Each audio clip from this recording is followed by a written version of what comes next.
당신이 찾던 무서운 이야기 고비의 TV.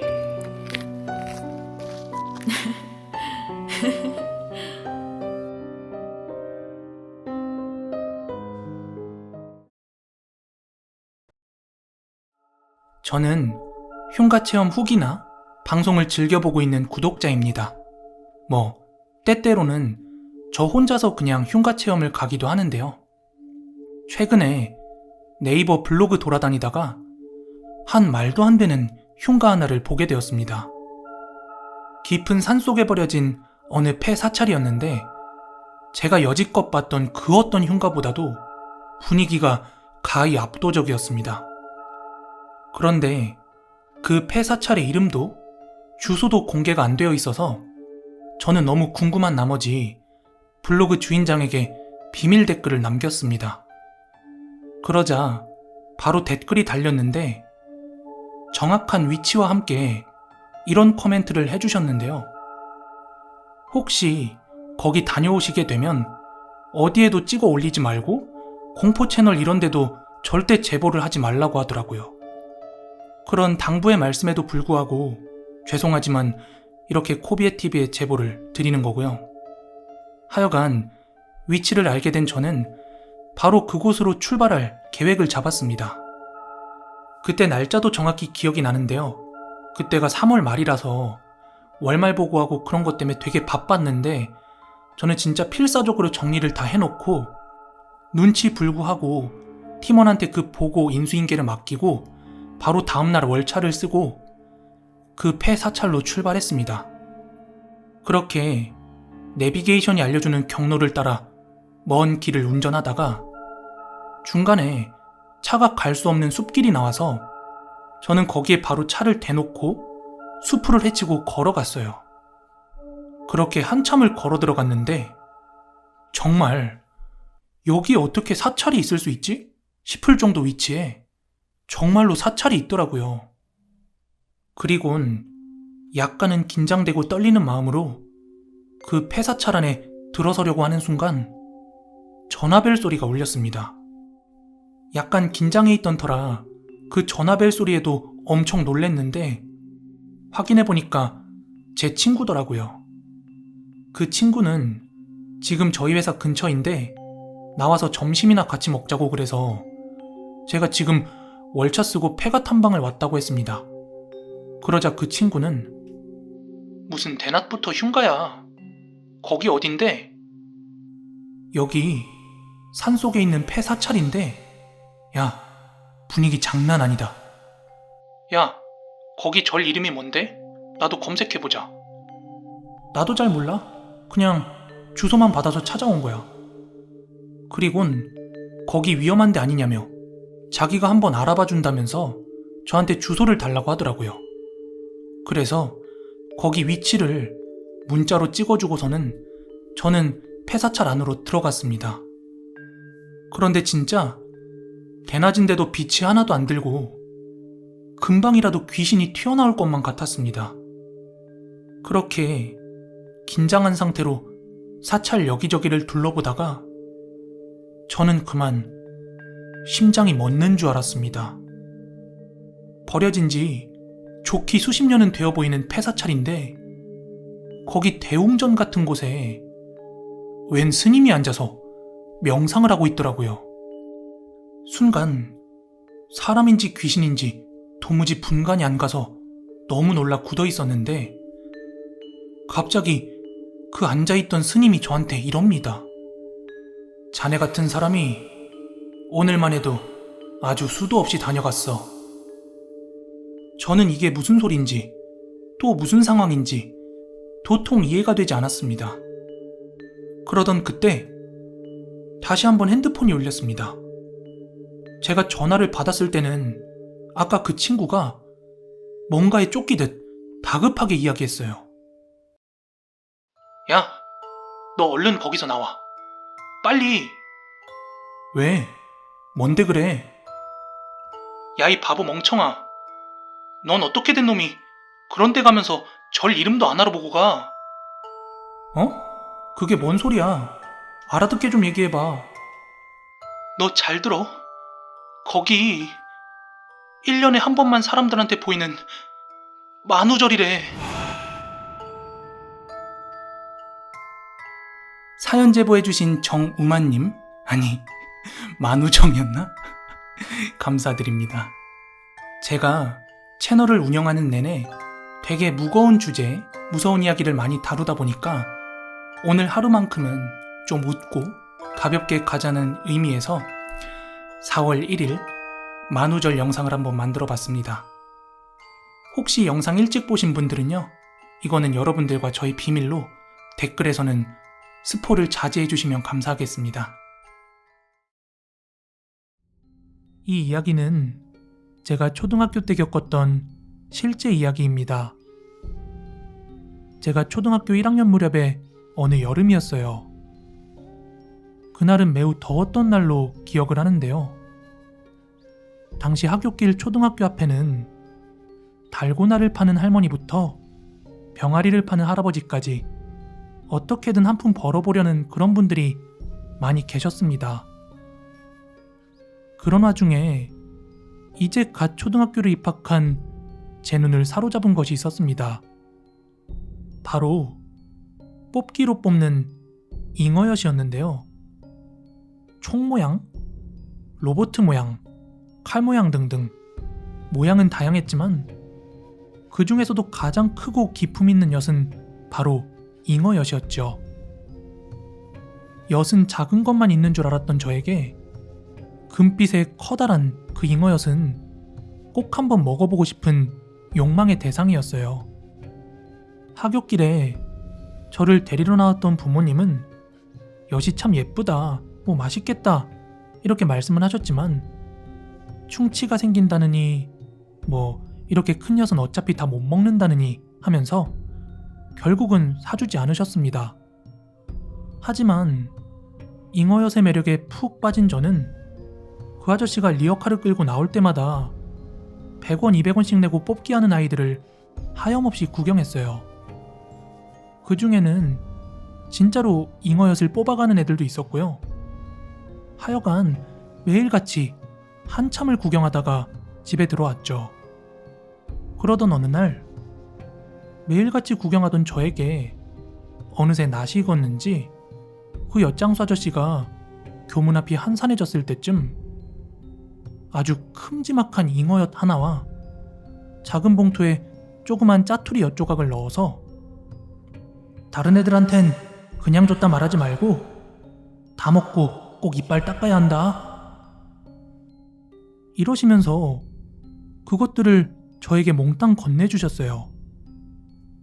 잔뜩 신이 난 저는 어디 잠시 걸터앉아 엿을 먹으려고 학교 등나무 근처를 기웃거리고 있었어요. 그런데 그때 어디선가 다른 아저씨가 저에게 다가와서 얘, 이것도 너 해라. 많이 먹으렴.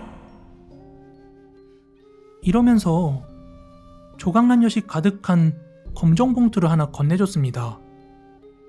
저는 이게 웬 횡재냐 하며 등나무 아래에서 엿을 몇 조각 빨아먹다가 슬슬 집으로 가기로 했죠. 그렇게 교문 앞을 지나가는데 아까 그 엿장수 아저씨가 아직까지 정리 중이시더라고요. 그래서 저는 아저씨께 고맙다고 인사를 드리면서 다른 아저씨가 엿을 또 이만큼이나 줬다 하며 봉투를 자랑했어요. 그러자 아저씨는 의아하다는 듯 잠깐 이리 와보라고 막 손짓을 하며 부르시더라고요. 그리곤 그 봉투 안을 확인해 보시더니 곧장 공중전화로 달려가시더니 갑자기 경찰서에 전화를 하시더라고요.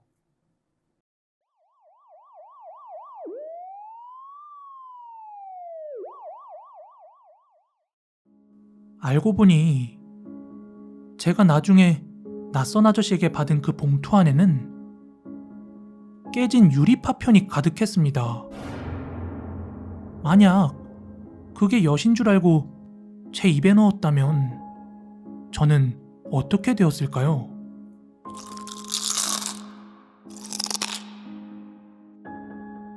그 후 아저씨의 신고로 경찰이 왔고 엿장수 아저씨와 소식을 듣고 달려온 어머니까지 함께 경찰서에 가야만 했어요. 저는 그 분위기가 낯설고 무서워서 엉엉 울었던 기억만 나고 제대로 대답도 못했습니다. 나중에 듣기로는 교문 앞 분식집 아저씨가 못 보던 이상한 남자가 봉투를 들고 교문 근처를 한참 서성였다 하는 증언을 했다고 합니다. 범인이 잡혔는지는 알 수가 없지만 지금도 제 모교 앞을 지날 때면 그날의 기억이 소름 돋게 생각이 나곤 합니다. 우리 할머니는 동네에서 음식 솜씨 좋기로 유명한 분이셨어요. 근처 주민들뿐만 아니라 지역 유지들, 군수 아저씨까지 명절날만 되면 할머니를 찾아와서 직접 담그신 장이며 김치며 이것저것들을 받아가곤 하셨습니다. 그런 할머니가 해주시는 반찬은 주로 나물 위주의 조촐한 밥상이었는데 호화롭진 않지만 어린 우리들의 입맛에도 잘 맞아서 우리 형제들은 매번 밥을 2공기 이상 먹곤 했어요. 근데 딱 한 가지 아쉬운 게 있다면 고기 반찬을 구경하기가 너무 힘들었다는 것입니다. 반면에 할아버지는 젊으셨을 때부터 힘이 장사하셨습니다. 가진 건 한 푼 없이 독립하여 나무를 캐며 생활하시다가 남의 밭에 소작농으로 일하셨다는데 워낙 일을 잘하고 힘이 좋아서 다른 사람이 일주일 동안 할 일을 2, 3일이면 끝내셨다고 합니다. 그렇게 알뜰하게 돈을 모아 땅도 사고 소도 키우며 자수성가하신 분이셨죠. 가부장적이었지만 아내 사랑만큼은 각별하셨던 할아버지가 딱 하나 못 참는 게 있었습니다. 그건 바로 밥상에 고기 반찬이 없을 때였습니다. 할머니가 밭일로 바빠서 미처 장을 못 보거나 혹은 비나 눈이 많이 와서 장이 안 열려 미처 고기를 못 사온 날에는 할아버지가 밥상을 엎으며 큰 소리로 할머니를 꾸짖었답니다. 하루 종일 밭에서 일해야 되는데 고기를 안 먹으면 힘을 못 쓴대나 뭐래나. 지금은 늙어서 밭일은 쉬고 계시지만 기운은 정정하신 터라 할머니는 우리에게 나물과 김치 뭐 요 정도만 반찬으로 내주어도 할아버지 밥상에는 꼭 삶은 고기든 찐 생선이든 항상 고기가 올라갔어요. 하지만 젊으실 때부터 먹성이 엄청나셨던 할아버지는 본인이 먹기에도 부족한 고기를 우리 손주들에게 양보할 리가 전혀 없으셨고 우린 할아버지와 다른 밥상에서 자린고비 마냥 침을 질질 흘리며 구경하는 게 전부였답니다. 그러던 어느 날 마당에서 동생하고 제기차기를 하고 있었는데 사촌형이 저를 조용히 부르더니 야, 할아버지 방에 고기 반찬 있는 거 아냐? 이렇게 넌지시 말을 건네는 게 아니겠습니까? 에이, 반찬은 밥 먹기 전에 할머니가 요리하는데 할아버지 방에 고기가 왜 있어? 하고 대답했더니 아니 사실 아까 할아버지가 요지 갖다 달라고 하시길래 방에 들어갔다 왔는데 빼다지 제일 밑에 보니까 육포 같은 거 모아둔 반지꼬리가 있더라고. 어? 육포? 어두워서 제대로는 못 봤는데 노란 색깔 얇은 육포가 가득 담겨 있더라니까. 조금 있다가 할아버지 주무시면 몰래 가지고 와서 먹어보자. 우리 형제들은 살면서 육포라는 걸 먹어본 적도 본 적도 없었습니다. 다만 TV에서 간간히 양반집이나 명절날에 간식처럼 질겅질겅 맛있게 먹는 사람들을 보면서 저거 맛있겠다고 우리끼리 몇 번이나 얘기하곤 했었죠. 그리고 해가 중천에 뜬 지 2시간 정도 지났을까요?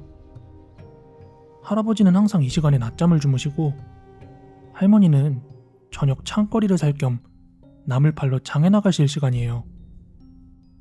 그렇게 우리 셋 중에 가장 체구가 작고 날렵한 제가 잠든 할아버지 방에 몰래 들어가서 그 육포가 담긴 반지꼬리를 몰래 들고 나오기로 했습니다. 그날따라 유난히 할아버지 방 미닫이 문이 삐그덕거리는 소리가 크게 들렸어요. 끼익 하는 소리 뒤에 잠시 정적이 흘렀으나 이내 깊이 잠든 할아버지의 새근새근한 숨소리에 안도의 한숨을 크게 내쉬고 아까 사촌형이 말했던 서랍장 제일 마지막 서랍을 열어봤습니다. 그러자 그곳엔 날카로운 구두칼과 할아버지가 가끔 쓰시는 붓과 종이책, 그리고 사촌형이 말했던 네모난 보석함 같은 상자가 있었어요. 저는 이 상자가 아까 형이 말한 육포 상자라는 확신이 들었습니다. 행여나 잠든 할아버지가 잠에서 깨어나실까봐 열어둔 서랍은 그대로 두고 종종 걸음으로 방을 나와 열려있던 문을 닫고 나왔어요. 마당에선 어차피 보이지도 않았지만 괜히 기둥 뒤에 숨어서 저의 일거수일투족을 맹렬하게 관찰하는 4개의 눈이 있었죠. 형, 여기 이거 가져왔어. 그리고 사촌형이 그것의 뚜껑을 열 때 우리 셋 모두는 동시에 침을 꼴깍 삼켰습니다. 상자의 뚜껑을 열고 보니 안에는 얇고 투박한 모양으로 썰린 노란빛의 육포가 가득했습니다. 형, 이게 육포야? TV에서 보던 것과는 사뭇 다른 비주얼에 형에게 넌지시 물었습니다. 그러자 형은 야, 우리 할매 손맛이 얼마나 좋은데 참기름으로 양념해서 고기가 노랗게 된 거잖아. 이거 엄청 맛있어 보이지 않냐? 형은 한심하다는 듯이 대답을 했습니다. 형, 우리 이거 먹어도 될까? 이제 와서 괜한 걱정이지 싶었지만 그래도 마지막 제 양심 고백은 하고 싶었어요. 그러나 그 양심도 잠시 육포 한 조각을 입에 넣고 오물거리는 형을 보고 저와 동생도 얼른 한 점씩들 입에 집어넣었습니다. 우와, 이게 육포구나. 아주 오랜만에 느끼는 고기의 맛이었을까? 그 노란빛의 육포는 입에 들어갈 때만 해도 엄청 딱딱하고 질겼지만 몇 번이고 씹다 보니 짭짤한 맛과 함께 침과 섞여 부드러운 형태가 되어서 씹으면 씹을수록 그 고소함이 올라오는 게 아니겠어요? 우리는 그렇게 서너 조각씩을 더 집어먹고서야 형이 다시 뚜껑을 닫고 제자리에 돌려놓자고 했습니다. 그리고 내일 이 시간에 와서 다시 먹기로 했어요. 오늘 너무 많이 먹으면 티가 나서 들킨대나 뭐래나. 그렇게 다시 원래 자리에 갖다 놓고 혹시나 나중에 할아버지가 일어났을 때 걸릴까봐 조마조마했지만 다행히 그날 밤에 저녁을 먹고 밤잠에 드실 때까지 아무 일도 일어나지 않았습니다. 그렇게 우리 삼형제의 육포설이는 며칠간이나 계속되었어요. 근데 신기하게도 이 육포 상자는 조금씩 줄어드는 것 같다가도 다음날엔 또 조금씩 채워져 있고, 근데 정작 주인인 할아버지는 전혀 드시지 않는 듯하여 점점 우리의 육포 섭취량은 자신감을 얻어 첫날 서너 조각밖에 안 먹던 걸 이젠 하루에 6, 7조각씩 거덜내고 있었습니다. 그러나 우리의 육포서리가 멈추게 된 것은 처음 맛본 이후로 일주일도 채 지나지 않아서였어요. 주말 점심, 나른했던 차에 웬일로 할아버지는 오침을 안 주무시고 방에 앉아서 TV를 보고 계셨습니다. 매일 이 시간마다 잠든 할아버지 몰래 육포를 꺼내 먹던 저희는 얼른 할아버지가 잠들기만을 기다리는 마음으로 옆에 쪼르륵 앉아서 TV를 같이 보며 연신 곁눈질로 할아버지를 훔쳐보고 있었습니다. 그러자 갑자기 할아버지가 사촌형에게 아야, 저기 마지막 배다지에서 반지꼬리랑 구두칼이랑 갖고 오니라. 이러는 게 아니겠어요? 순간 저희 셋은 얼어붙었고 사촌형은 한껏 달아오른 얼굴로 덜덜 떨며 서랍에서 육포상자와 구두칼을 가져다 드렸습니다. 형, 우리 큰일 나는 거 아니야? 쉿, 너 모른 척하고 있어라. 귓속말로 동생과 저는 걱정을 주고받았고 할아버지는 우리의 속이 타들어가는지도 모른 채 아주 편한 자세로 앉아 육포상자를 여셨습니다. 그리고 바닥에 신문지를 크게 까시더니 거기에 80년 묵은 발을 올려놓고는 구두칼로 발바닥 굳은 살을 밀어내시는 게 아니겠습니까?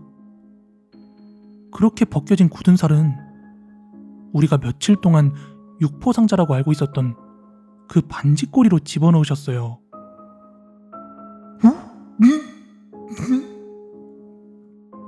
바로 옆에 서서 보고 있던 사초형의 헛구역질을 필두로 우리 셋은 동시에 입을 틀어막으며 마당으로 뛰쳐나갔습니다. 저 아세이들이 갑자기 와가라노. 더위 먹었나? 에휴.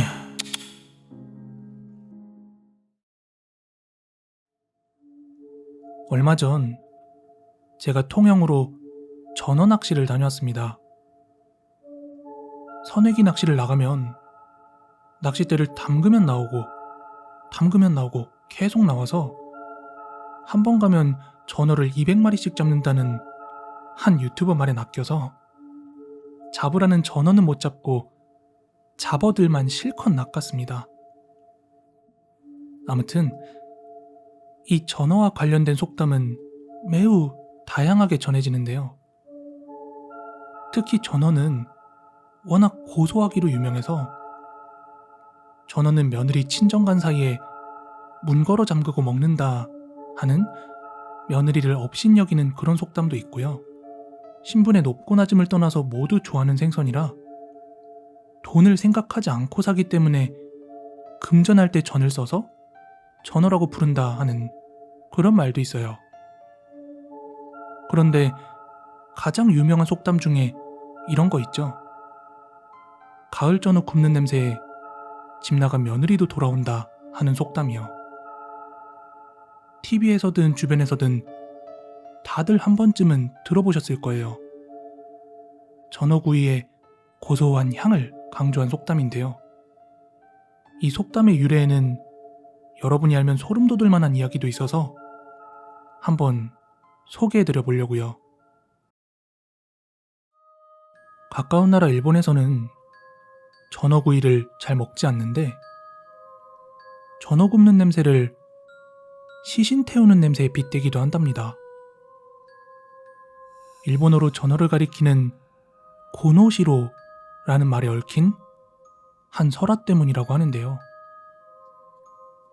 오래전 일본의 높은 지위에 있던 한 남자가 옆 동네에 사는 예쁜 처자와 결혼을 하려고 했는데 이미 사랑하는 사람이 있던 그 처자를 위해서 아버지가 관 속에 딸 대신 전어를 가득 넣은 뒤에 화장을 하며 우리 딸은 이미 죽었소 하면서 속였다는 이야기가 전해지고 있답니다. 즉, 전어를 가리키는 고노시로라는 말은 아이 대신의 것 이런 뜻을 담고 있다고 합니다. 그래서 앞서 이야기한 전어 굽는 냄새에 집 나간 며느리도 돌아온다 하는 말은 사실 며느리를 괴롭히던 시어머니가 죽어서 그 시어머니를 태우는, 그러니까 화장하는 냄새로 알고 돌아왔다 하는 그런 소름 돋는 의미도 있다고 합니다. 사람 화장하는 냄새를 못 맡아봐서 얼마나 비슷한 줄은 모르겠지만 그러거나 말거나 저는 전어구이 먹을 겁니다. 몇 년 전의 일입니다. 응급실에서 외래로 연락이 왔어요. 전화를 하는 간호사의 목소리가 진정이 안 되고 떨고 있는 것으로 봐서는 상당히 충격적인 일인 것이 분명했습니다. 전화를 건 응급실 간호사는 제게 상황도 제대로 설명하지 못하고 자기 감정을 주체하지 못한 채 마치 패닉 상태에 빠진 듯한 목소리로 전화를 했죠. 과장님, 빨리 응급실에 와주세요. 빨리요. 사람이 DOA인데요. 거만이 필요해서요. 그녀는 제가 대체 무슨 일이냐는 질문조차 할 수 없을 정도로 목소리가 잠겨 있었습니다. 대개 응급실이나 중환자실 혹은 수술실과 같은 특수분야 간호사를 몇 년 하다 보면 그야말로 산전수전을 다 겪습니다. 특히 그 중에서도 응급실이나 중환자실은 일반인들이 상상조차 할 수 없을 정도로 이 세상에서 일어날 수 있는 모든 비극적인 일들은 다 경험하게 되는 곳이죠. 그런 응급실에서 몇 년간을 근무한 간호사가 정신적인 충격을 받고 목소리를 덜덜 떠는 데다가 담당 과장인 제게 육하원칙에 따른 상황 전달을 제대로 하지 못할 정도로 동요한다는 것은 지금 응급실에 얼마나 엄청난 사건이 벌어져 있을지를 충분히 짐작해야 하는 일이었어요.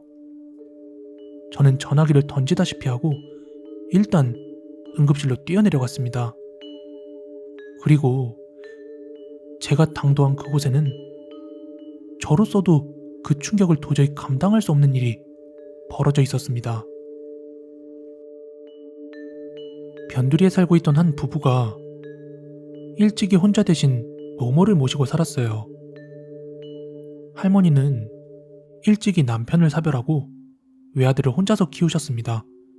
하지만 여러 가지 형편으로 인해서 아들의 경제적 여건도 그렇게 넉넉하지는 못했죠. 그래서 이들 부부는 도시 외곽 산기슭에 자리를 잡고 할머니와 며느리는 밭농사를 짓고 아들은 트럭을 몰고 농수산물 시장에서 물건 나르는 일을 하고 있었습니다. 그런데 젊을 때 고생을 많이 하신 그 할머니가 몇 년 전부터 치매 기운이 조금씩 있었습니다. 그래도 다행히 그나마 하루 중에 20시간 정도는 맑은 정신을 유지하시고 저녁이나 밤 무렵에 한 서너 시간 정도만 완전히 자신을 잃어버리고 치매 증상을 드러내시곤 하셨습니다.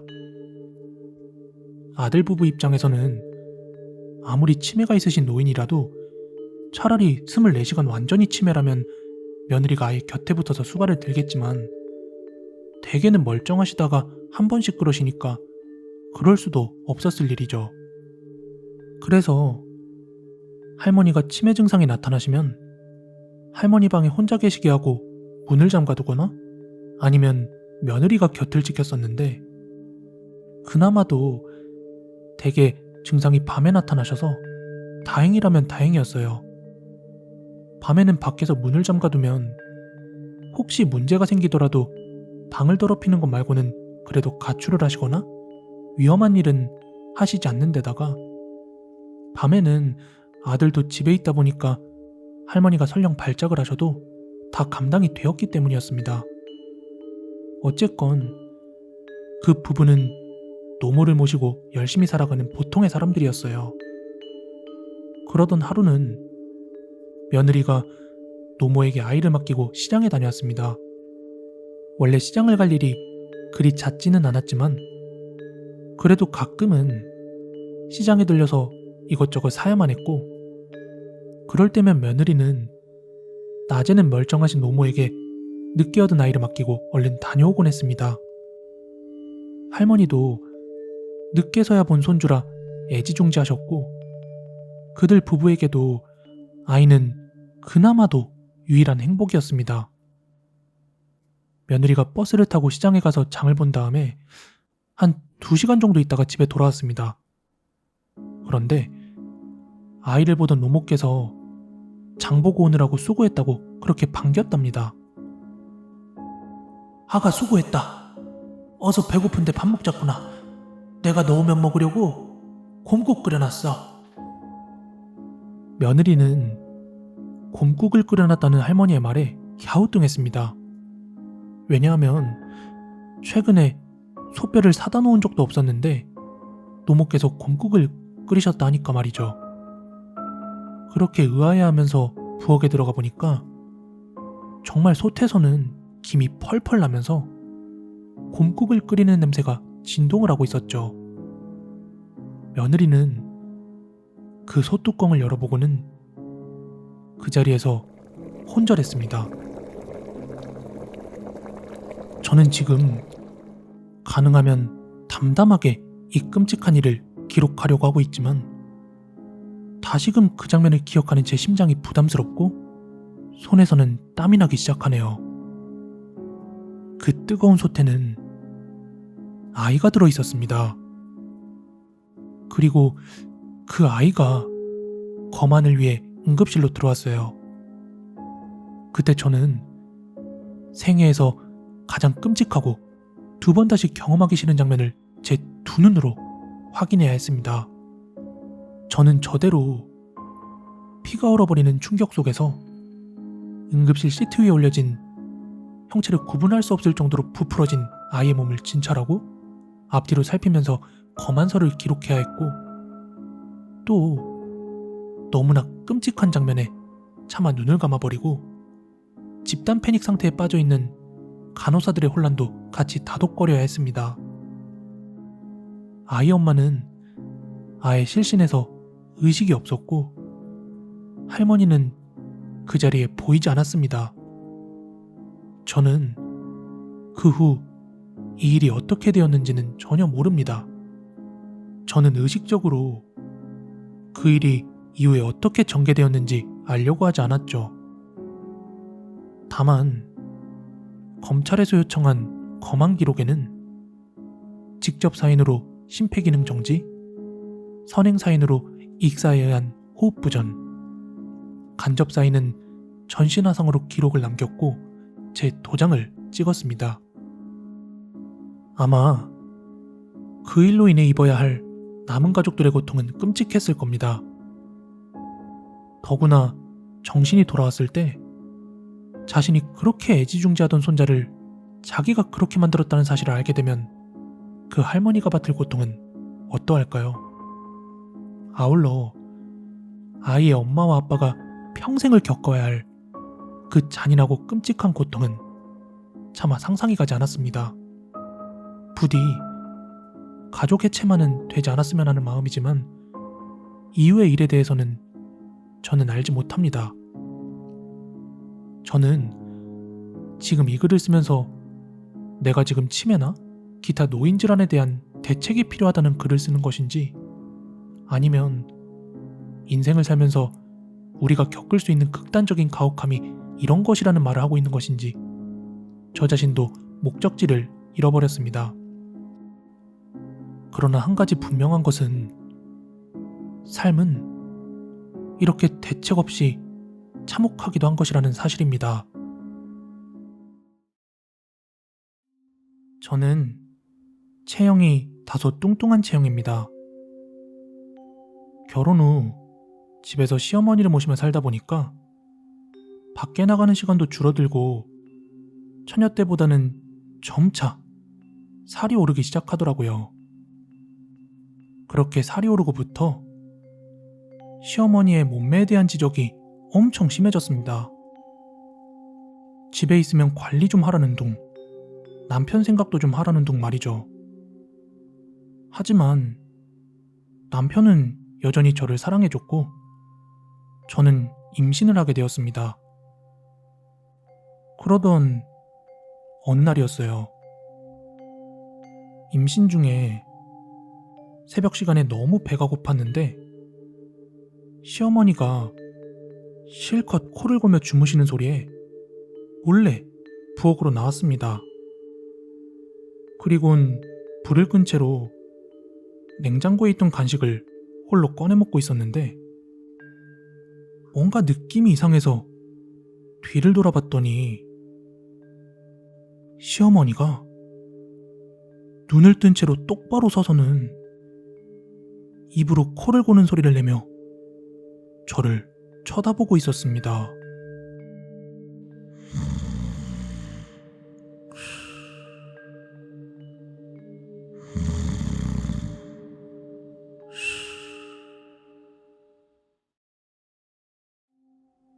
제가 지금부터 말씀드릴 이야기는 그저 우연의 일치라고 생각을 합니다.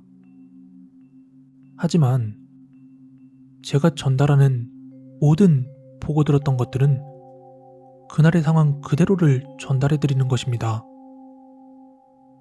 저희 친형은 저랑은 연년생으로 고등학교 2학년 당시 킥복싱 선수 생활을 하고 있었습니다. 당시 중요한 시합이 하나 있어서 가족들 다 같이 강원도 양구 총구석으로 형을 응원 갔습니다. 형은 같은 체육관 사람들과 시합 전날 먼저 시합장으로 향했고 저희 가족은 시합 당일날 형을 응원하러 갔죠. 대회 일정은 1박 2일 이틀 동안의 일정이라 형은 같은 선수부 사람들과 숙소를 쓸 수밖에 없었고요.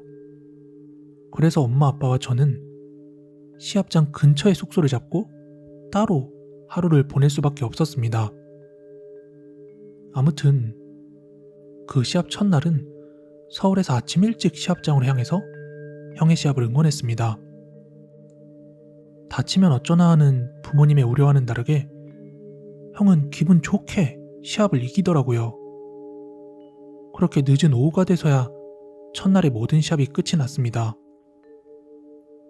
부모님은 고생한 형과 맛있는 저녁 식사를 하고 싶었지만 같은 체육관 사람들끼리 따로 다 같이 오리고기를 먹으러 간다고 해서 저와 부모님은 따로 밥을 먹게 되었습니다. 근데 그 당시에 강원도 양구는 진짜 뭐 할 만한 게 아무것도 없었습니다. 그러자 아버지께서는 근처 좋은 데서 드라이브나 하고 밥이나 먹고 오자고 했어요. 그래서 한참 돌아다니다 먹은 저녁 메뉴가 매기 매운탕이었습니다. 근데 진짜 너무 맛있었어요. 태어나서 민물생선 매운탕은 처음이었는데 제가 알던 그런 매운탕이 아니더라고요. 부모님께서도 오랜만에 너무 맛있었다며 다들 감탄을 했고 형도 같이 왔으면 좋았을 텐데 하는 아쉬움과 함께 다시 펜션으로 돌아왔습니다. 그리고 다음날 다시 둘째 날 시합이 재개되었는데 형은 기분 좋게 금메달을 차지했습니다. 시상식까지 다 끝난 뒤에는 가족들이 오지 않은 관원들은 체육관차를 타고 다 같이 돌아갔고 가족이 있는 사람들만 따로따로 해산하게 되었는데 저희 가족은 형을 태우고 따로 출발했습니다. 그렇게 서울로 가는 길에 아빠는 형한테 저녁 뭐 먹고 싶어? 하고 물어보았고 그때 형이 뜸을 들이면서 생각을 하고 있길래 저는 곧장 어제 그 매운탕 진짜 맛있던데? 하며 운을 뗐고 그러자 부모님께서는 맞다, 어제 매운탕 진짜 맛있었는데 우리 한 번 더 먹어도 되는데 넌 어때? 하며 형한테 물었습니다. 형은 좋다고 대답을 했고 그렇게 어제 갔던 집 말고 춘천인가 가평 어디쯤에 있는 한 매운탕집으로 들어갔습니다. 그 집은 민박도 같이 운영하고 있었고 아버지께서는 여기서 하루 자고 가면 어떻겠냐고 윤기가 금메달까지 땄는데 아빠는 소주 한 잔을 안 할 수 없겠다면서 사장님을 부르시더라고요. 저기요 사장님, 지금 민박 방 남는 거 있습니까? 예, 1박에 5만원만 주셔. 아 그러면 이따가 방 하나 주시고요, 여기 참이슬도 하나 주십시오. 그리고 다같이 맛있는 저녁 식사 후 사장님께 방키를 받아들고 다같이 민박집으로 들어갔습니다. 이후 다같이 나란히 누워서 자기 전에 이런저런 이야기를 나누고 있었는데요. 그때 아버지가 별 시덥잖은 이야기를 꺼내시더군요. 너희들 그거 알아? 어떤 거? 너네 민물 매운탕 이번에 처음 먹어봤잖아. 엄청 맛있었지? 확실히 맛이 다르지? 맛있더라. 확실히 횟집에서 먹는 매운탕이랑 맛 자체가 다르던데? 그거 왜 맛있는 줄 아나? 글쎄, 그냥 생선이 달라서 그런 거 아니야? 그게 말이지, 세상에서 가장 맛있는 고기가 사람 고기래. 아빠 취했어? 무슨 소리야? 에이, 취하긴 뭘 취해. 그게 아니고 사람 뜯어먹고 산 고기들이 살도 빵빵하게 잘 오르고 맛도 있대. 어휴, 이이가? 농담을 해도 참. 취했으면 얼른 자요. 내일 운전해야 하는 사람이 참. 아니 진짜요. 아빠 어릴 적에 사람 많이 죽는 물가가 물고기 빵도 크고 실하다는 말이 있었어. 물론 맛도 좋고. 아빠, 그럼 뭐 지금 우리가 사람을 먹었다는 이야기를 하고 싶은 거야? 아니, 말이 그렇다는 거지. 농담이야, 농담. 그렇게 썰렁한 농담을 주고받다가 다 같이 잠이 들었습니다. 그리고 다음날 아침, 쏟아지는 아침 햇살을 맞으며 다시 서울로 출발을 했습니다. 서울로 향하는 길에는 큰 물길이 있었는데 아마 북한강이 맞는 것 같습니다. 근데 저 멀리 제 눈에 보이는 물가 주변으로 구급대원들로 보이는 사람들이 여럿 모여있는 모습이 보였습니다. 차를 타고 빠르게 지나가는 와중이라서 무슨 현장인지 자세하게 관찰하기는 어려웠지만 분명한 건 다수의 구급대원들이 모여있던 건 분명했습니다. 뭐야? 왜 저렇게들 모여있어? 어머어머, 사고 났나? 물가에 모여있는 거면 사람 빠진 거겠지. 그런데 아빠 경험상 말이야. 이미 구급차 단위로 저렇게 출동을 했다는 건 늦은 거야. 이미 죽은 사람을 건져냈거나 사라진 사람 수색 중인 거 아닐까? 지금이야 전날 밤 아버지가 했던 그 이야기가 전혀 신빙성이 없다고 생각은 하지만 전날 저 장면을 목격했을 때만큼은 괜히 그 말이 와닿는 것처럼 느껴지는 이상한 기분이었습니다.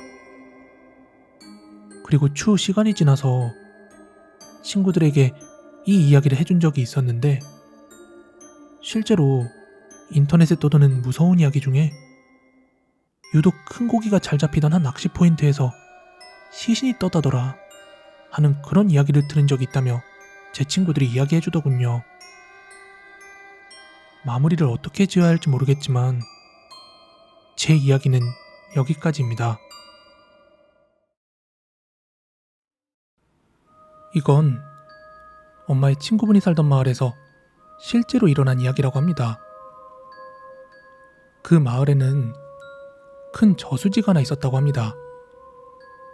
그런데 한 번은 오랜 기간 지속된 가뭄으로 인해서 그 물의 수위가 엄청 낮아졌다고 해요.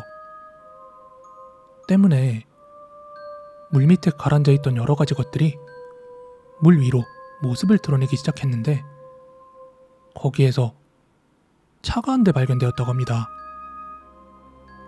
그리고 차 안에는 두 구의 시신이 있었다고 하는데 그 시신의 상태가 거의 백골에 가까웠다고 합니다.